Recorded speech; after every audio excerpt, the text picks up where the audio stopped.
asalaamaaleykum mbokk yi asalaamaaleykum ginnaaw bu ñu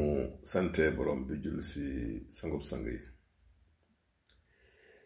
sallallahu alayhi wa sallam ñu leen di nuyu la ñaan jàmm leen fàttali nag ni ñu ngi waaj congé bi incha allah rabbi dañu war a jël congé début août bi xam naa vers le 5 dafa sori août incha allah def noppal ji tuuti si àll bi xam nga ñun bu ñu amee congé si àll bi la ñuy dem noppalu ji dal lu tuuti nag xam nga weer boobu dafay baax la rek pour récupérer yeesalaat bagage yi yokkaat gëstu yi duggaat àll bi tuuti si am solo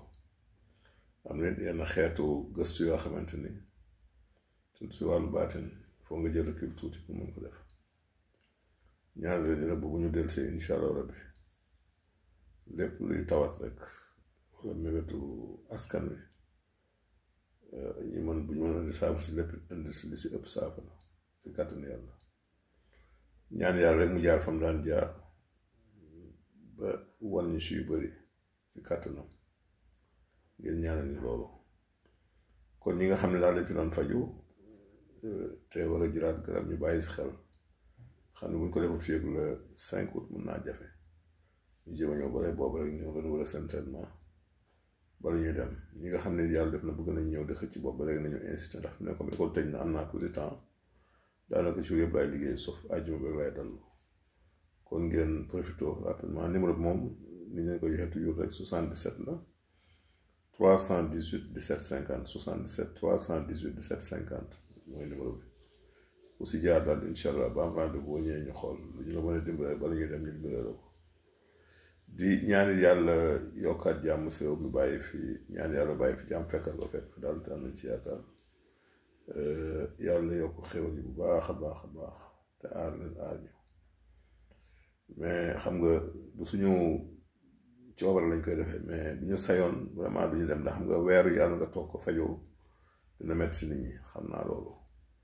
mais comme averti nañ nit ki 1 mois à l'avance ñi mën a ñëw dinañ mën a profité incha allah rabbi ñu gisee ba la ñu dem. li si des nag mooy di gën a góorgóorlu rek si lekk gi surtout ndax nee naa leen lekk mooy wéral nit góorgóorlu leen si lekk yi ak togg gi gën si am taxawaay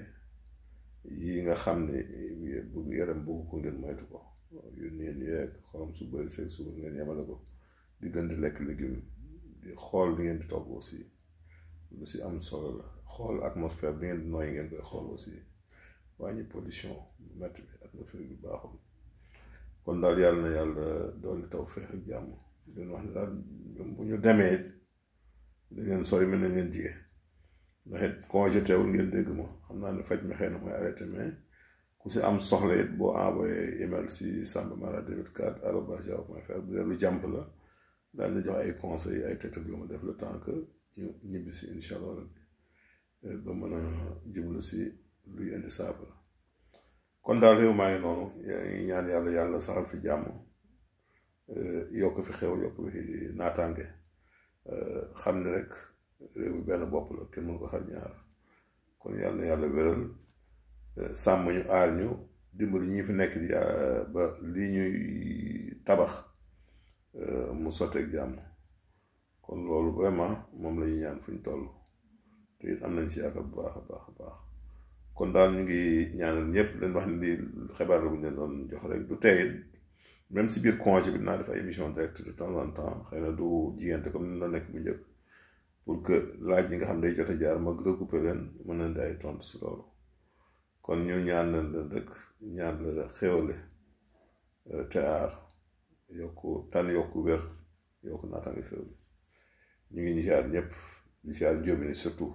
ñu leen di xalaat bu baax jërëjëf